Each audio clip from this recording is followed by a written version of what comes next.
وَمِنَ النَّاسِ مَن يَتَّخِذُ مِن دُونِ اللَّهِ أَندَادًا يُحِبُّونَهُم كَحُبِّ اللَّهِ. And yet there are those among the people, and yet, sorry, and among the people are those who take other than Allah as equals. How?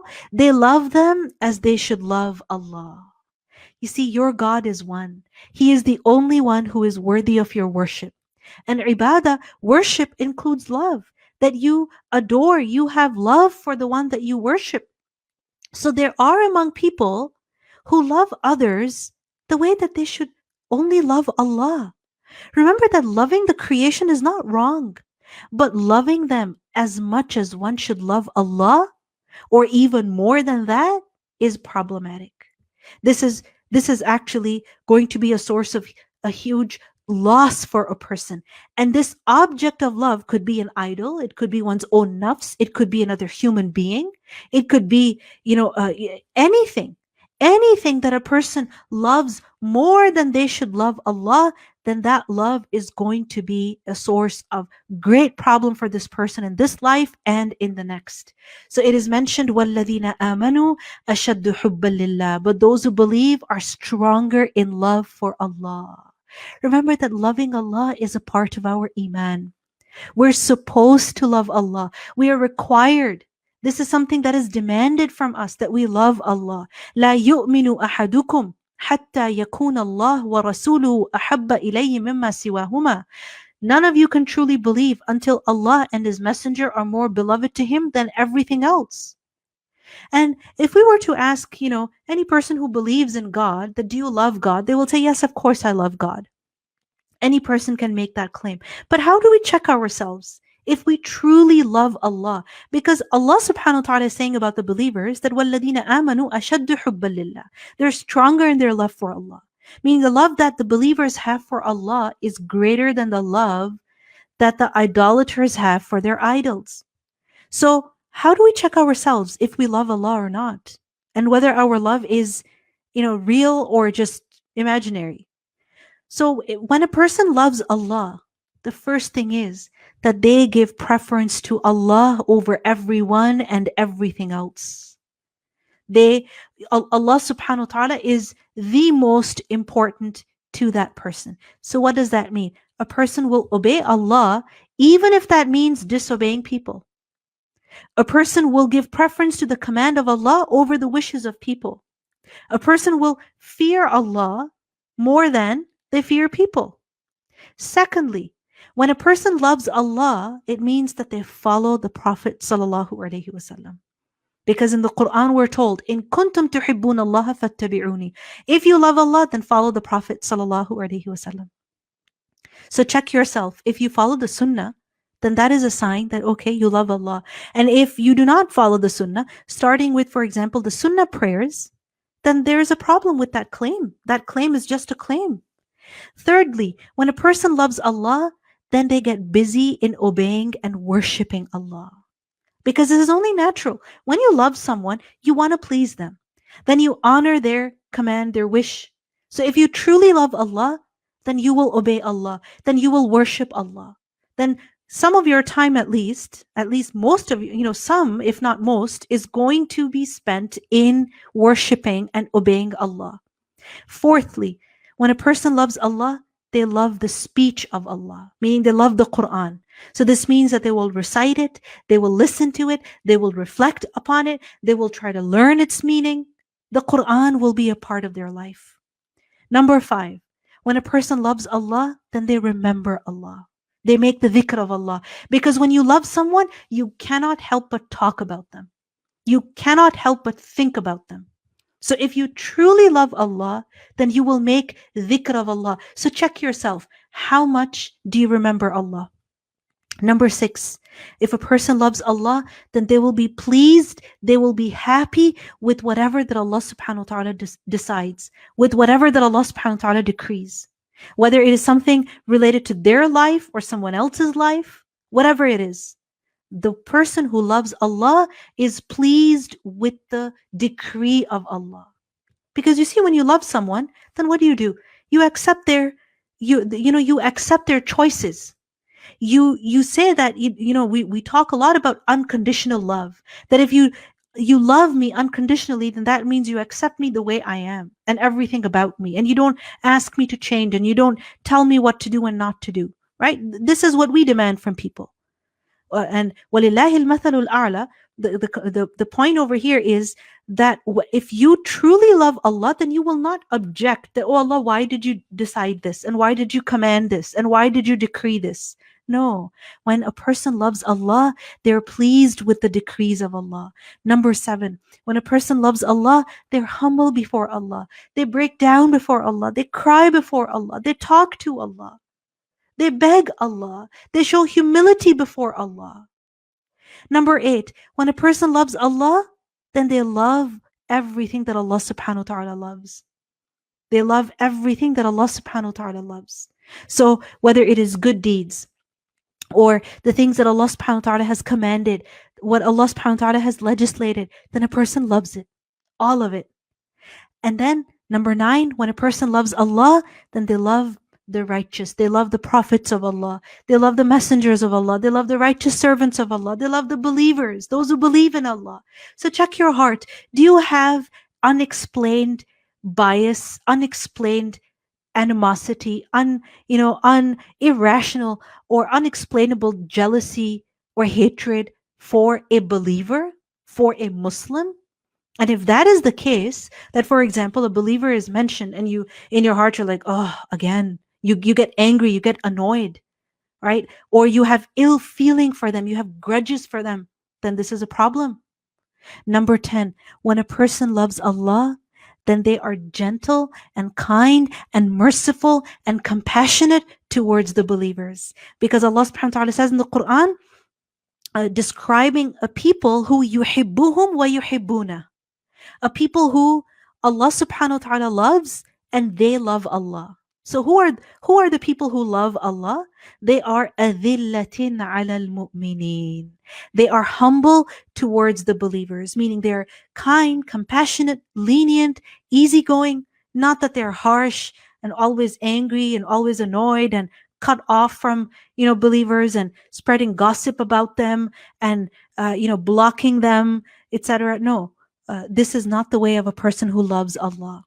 And then finally, a person who loves Allah strives in the way of Allah without the fear of any critic, the criticism of any critic. Because in those same verses, Allah subhanahu wa ta'ala mentions, يُجَاهِدُونَ فِي سَبِيلِ اللَّهِ وَلَا يَخَافُونَ اللَّوْمَةَ لَائِمٍ. They strive in the way of Allah and they do not fear the criticism of any critic. Meaning, when it comes to obeying Allah, they do their best. When it comes to the religion of Allah, they strive for the religion of Allah. And they don't care about what people say, what the haters say. No. وَلَا يَخَافُونَ اللَّوْمَةَ لَائِمٍ. So we need to check ourselves. We claim to love Allah, but are we really those who love Allah? Then it is mentioned, وَلَوْ يَرَى الَّذِينَ ظَلَمُوا إِذْ يَرَوْنَ الْعَذَابَ أَنَّ الْقُوَّةَ لِلَّهِ جَمِيعًا وَأَنَّ اللَّهَ شَدِيدُ الْعَذَابِ. And if only they who have wronged would consider that when they see the punishment, they will be certain that all power belongs to Allah and that Allah is severe in punishment. Meaning on the day of judgment, this will be their state. In this life, they spent, they made the huge mistake of loving other than Allah. They left this world without experiencing the greatest joy of this life, the greatest pleasure of this life. And what is that greatest pleasure? Loving Allah subhanahu wa ta'ala. So what's going to happen on the day of judgment? On the day of judgment, they're going to realize that all power is with Allah. And then they will regret that, oh, I wish I had worshipped Allah. I wish I had loved only Allah, or I had loved Allah subhanahu wa ta'ala more than anybody or anything else.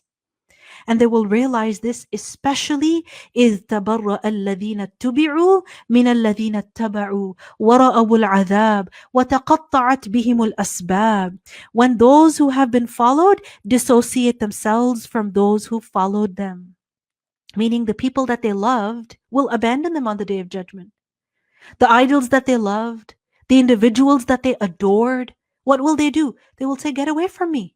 Don't come to me. I don't know you.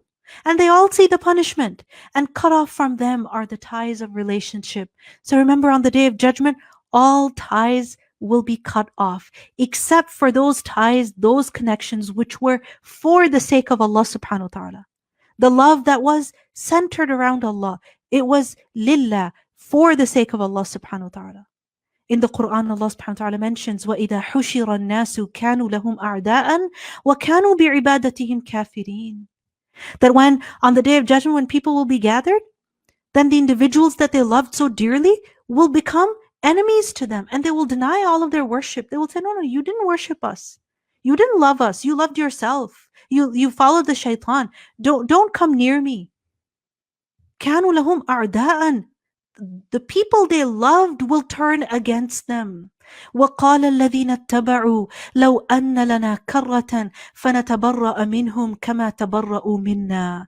And those who followed, the followers, the lovers, they will say, if only we had another turn at worldly life so we could dissociate ourselves from them as they have dissociated themselves from us. If only we could have one more chance at worldly life, then in the world, what would we do? We would abandon them. We would not show them any love. We would not show them any dedication. We would not give them any importance. The way that they have abandoned us, we would abandon them. If only we could do that. However, is this wish going to come true? Never. كَذَلِكَ يُرِيهِمُ اللَّهُ أَعْمَالَهُمْ حَسَرَاتٍ عَلَيْهِمْ. Thus will Allah show them their deeds as regrets upon them. وَمَا هُمْ بِخَارِجِينَ مِنَ النَّارِ. And they are never to emerge from the fire. So this is the outcome of those who love others the way that they should love Allah, or who love the creation more than they love the Creator, the way that they should love only the Creator. And they will be in forever regret. So this shows us that we should take the matter of loving Allah subhanahu wa ta'ala very seriously. We're not just supposed to know Allah. We're not just supposed to, worship Him with an empty heart. No, there should be love in our hearts. And how is it? And when there's love for Allah subhanahu wa ta'ala, it will certainly become greater than the love for anything or anyone else. The way you minimize love for the creation is by increasing love for the Creator. You let that fill you.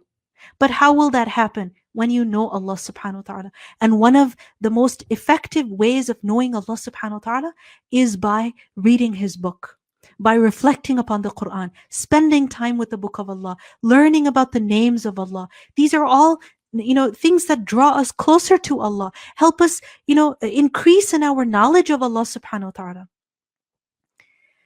Then it is mentioned, Ya ayyuhan nas, O people, kulu mimma fil ardi halalan tayyiba. Eat from whatever is on the earth that is lawful and good. You see, all people are addressed over here. Ya ayyuhan nas. And we see that in the previous verses, the consequence of those who associate partners with Allah is mentioned.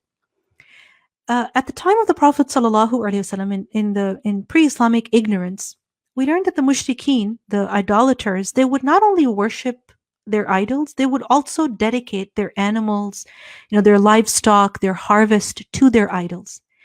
And they had made the consumption of certain, foods or certain animals unlawful on themselves. So for example, if a sheep or a cow or, a camel was of a certain age, or for example, a female camel that, gave birth to a certain number of camels, then what they would do is that they would declare those particular animals sacred or dedicated to their idols. And they had given different names. And they're mentioned in the Quran, Ham, Wasila, Sa'iba, so on and so forth. And what they would do is they would say, none of us can eat these animals. Or certain, animals they had forbidden only on their women. That men can eat this, women cannot eat this, right? So by inventing, by dedicating these blessings to their idols, what were they doing? They were essentially depriving themselves of the good things that Allah subhanahu wa ta'ala had given them. And who said that you cannot slaughter that sheep and eat it? Who said that you cannot ride that camel? right? Who told you about this? And what is this way of, trying to seek the protection or the approval of these idols? Allah subhanahu wa ta'ala never legislated anything like this. So it is mentioned over here that all people eat from what is in the earth that is lawful and good. Meaning, if Allah subhanahu wa ta'ala has declared something lawful, then eat it. If it is something good, because only lawful can be good, and tayyib basically includes what is clean and what is, favorable for you, what is nutritious, healthful, then enjoy it. No need to deprive yourself from it in the name of piety. And, sometimes people do this, that they will, for example, abandon all good things in the name of piety. So this is not from Islam. When Allah subhanahu wa ta'ala has created so many good things for you and has allowed them for you, then enjoy them without guilt. So kulu mimma fil ardi halalan tayyiba. But the condition is that it should be halal. It should be lawful. It should be tayyib. It should be good. Not that you acquire it unlawfully, because we learn in a hadith that if a person eats even a morsel of food, aklatan, okay, through unlawful means, for example, through theft, then this person will be made to eat a morsel of fire, of Jahannam, in the hereafter. So we have to be very conscious about this, that we earn our income, our food, in lawful ways, and we also make sure that it is lawful in and of itself, and we don't forbid good things on ourselves. وَلَا تَتَّبِعُوا خُطُوَاتِ الشَّيْطَانِ. And do not follow the footsteps of shaitan, because إِنَّهُ لَكُمْ عَدُوٌّ مُبِينٌ. Indeed, he is to you a clear enemy. What are the footsteps of shaitan? Footsteps of shaitan are basically, if you think about it, you follow someone's footsteps, meaning you go in their tracks. You do exactly what they have done. So in regard to food, do not do what shaitan does. Do not do what shaitan is calling you to. And what is it that shaitan calls people to in regard to food? First of all, shaitan invites people to forbid, to make unlawful good things on themselves. We learn in a hadith that the Prophet ﷺ said, "Behold, my Lord commanded me that I should teach you that which you do not know." And then he mentioned a few things. And then he said that Allah subhanahu wa ta'ala says that I have created my servants as those having, on the fitrah, basically, to having that natural inclination to the worship of Allah. But shaitan has turned them away from the right religion, and he has made unlawful what Allah has declared lawful for them. Shaitan declares unlawful what Allah subhanahu wa ta'ala has declared lawful for them. So making the unlawful lawful, or making the lawful unlawful, right? Making haram halal and halal haram, this is not our right. And doing this is basically following the footsteps of shaitan. Secondly, not saying Bismillah, because in a hadith we learned that shaitan considers that food lawful on which Allah's name is not mentioned. And then thirdly, eating with the left hand also. The Prophet ﷺ warned us that shaitan eats with his left hand and drinks with his left hand. So do not follow the footsteps of shaitan, because he's a clear enemy to you. And if you follow him, if you listen to him, then what's going to happen? If you listen to your enemy, then are you going to benefit? Never. The enemy is only trying to trap you, is only trying to harm you. Then it is said, إِنَّمَا يَأْمُرُكُمْ بِالسُّوءِ وَالْفَحْشَاءِ وَأَن تَقُولُوا عَلَى اللَّهِ مَا لَا تَعْلَمُونَ. He only orders you to evil and immorality, and teaches you to say about Allah what you do not know. This is what shaitan tells you to do. Fawahish. What are fawahish? Major sins, or sins which are clearly abhorrent, meaning it's very obvious that they are wrong. Like, for example, zina. And then fawahish can be, private or public. They can be obvious, meaning very openly done, or they could be, for example, in private. So Allah subhanahu wa ta'ala says, قُلْ إِنَّمَا حَرَّمَ رَبِّيَ الْفَوَاحِشَ مَا ظَهَرَ مِنْهَا وَمَا بَطَنَ. All types of fawahish are forbidden, whether they are in public or they are in private. Fawahish are fawahish, and Allah subhanahu wa ta'ala does not approve of it. And shaitan tells us to do what is inappropriate, to do what is immoral, to do what is wrong. So, for example, zina, absolutely, everybody will say it is wrong. But then when it comes to looking at what is inappropriate to look at, then this is also from shaitan. Or thinking in a way that is inappropriate, that is also from shaitan. Looking at such images, watching such videos, whether, it is porn or it is even on the TV or whatever it is, staring at ads and things like that, where you know that you should not be looking at that object. You should not be looking at that scene. Then this is also from shaitan. This is fawahish. So stay away from fawahish. Because you see, khutuwat are what? One footstep leads to another, which leads to another, which leads to another. So don't allow yourself to obey shaitan even in one matter, because that one matter will now take you to another matter. And this is what happens with people. It begins with looking at, certain dirty images, looking at dirty, magazines, and then from there looking at, a short dirty video, and then another dirty one, and until a person is committing zina. And then there isn't just zina. There's so much evil and filth involved over here, where children and women are, and men, subhanallah, nobody is spared. So many people suffer because of this. So لا تتبعوا خطوات الشيطان, because shaitan doesn't order you to do what is good. He will only command you to do what is indecent. And indecency, remember, fawahish are also in speech, where a person uses lewd language, dirty expressions. And sometimes people will even curse their own children with such dirty insults. How can a person use lewd language against their own children? How can we even tolerate such words, such expressions, that we listen to them and that we use them?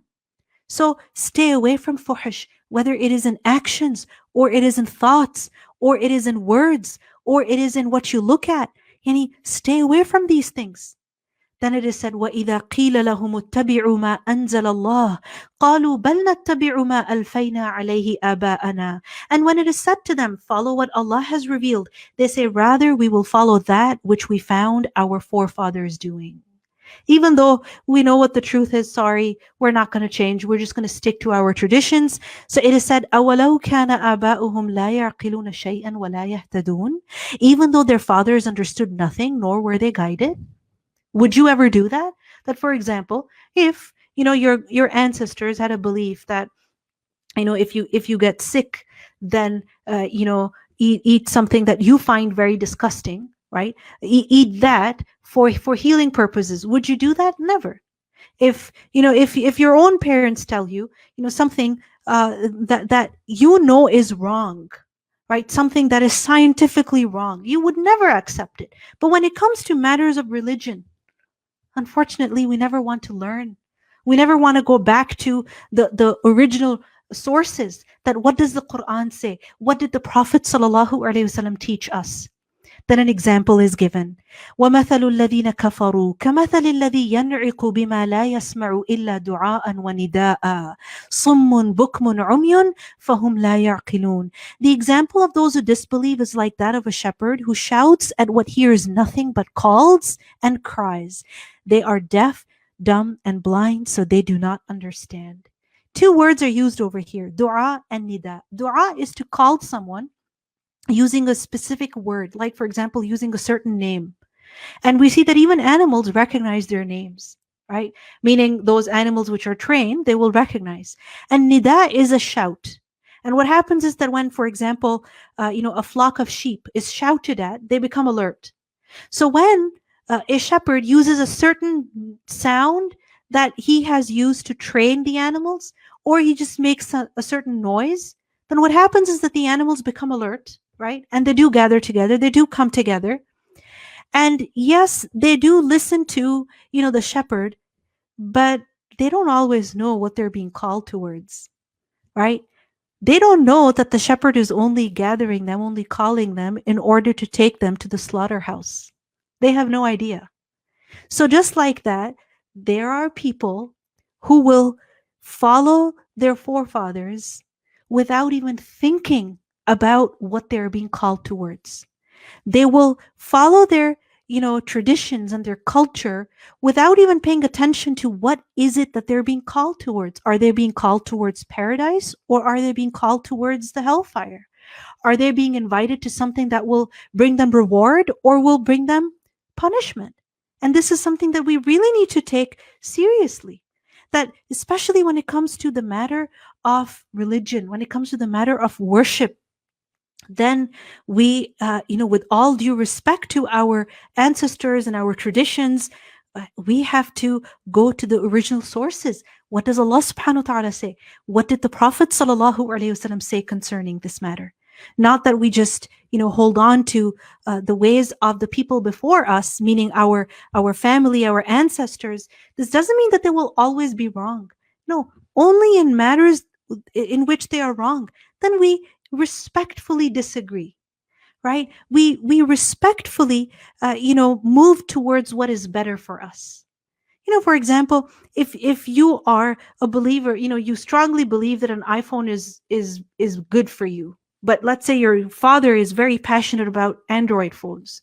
He can tell you all that he wants, but you're going to be like, Dad, with all due respect, this is something I don't like about an Android, so I'm going to stick to, what I'm using. Even if your mother tells you about how to change the way that you cook, you will say, you know what, with all due respect, this is how you used to do it, and this is how I do it, right? Because this works for me. So we try to upgrade ourselves in worldly terms all the time. But when it comes to religious matters, unfortunately, we don't want to learn. We don't want to think. And this kind of behavior is being condemned over here. That we don't want to be like animals that are just being called without paying attention to what exactly they're being called towards. May Allah subhanahu wa ta'ala give us the ability to use our minds in the way of haqq, to understand the truth, to accept the truth. And may Allah subhanahu wa ta'ala guide us towards the straight path and keep us firm on the straight path. Jazakumullahu khairan. Inshallah, we'll conclude over here. Subhanakallahumma wa bihamdik. Ashhadu an la ilaha illa anta. Astaghfiruka wa atubu ilayk. Wassalamu alaikum wa rahmatullahi wa barakatuh.